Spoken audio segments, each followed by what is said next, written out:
Yeah, so, a friend drank more than 8 ounces of GHB, OD'd, and almost died. I'm going to leave out the details. Sunday morning, someone came up to me at the Party Smart booth and asked me to help out their friend who had been passed out for about a half hour. I went over there and it was my Zach. He was just passed out at first, so I sat there with him for about 20 minutes or so. Then he got really bad. He fell unconscious. Then he started puking up blood and stomach lining.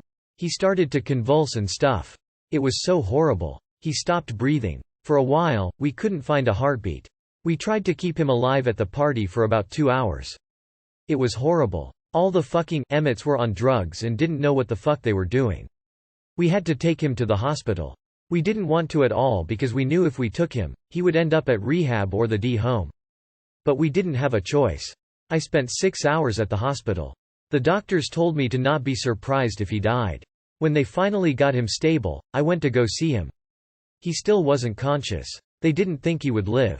They said if he did, he could have serious brain damage, maybe even be a vegetable because of the lack of oxygen to his brain and asphyxiation. But anyway, 12 hours later, he finally became conscious. The doctors couldn't believe it.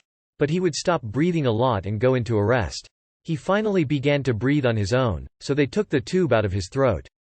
Then the cops came. The doctors said they would need to keep him there because he wasn't fully recovered and he was developing pneumonia, but the cops persuaded them to release him into their custody.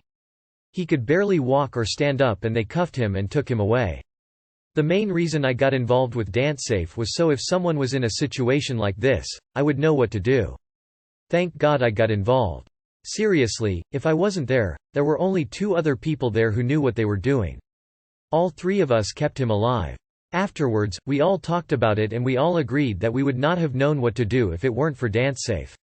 Peace, Elise.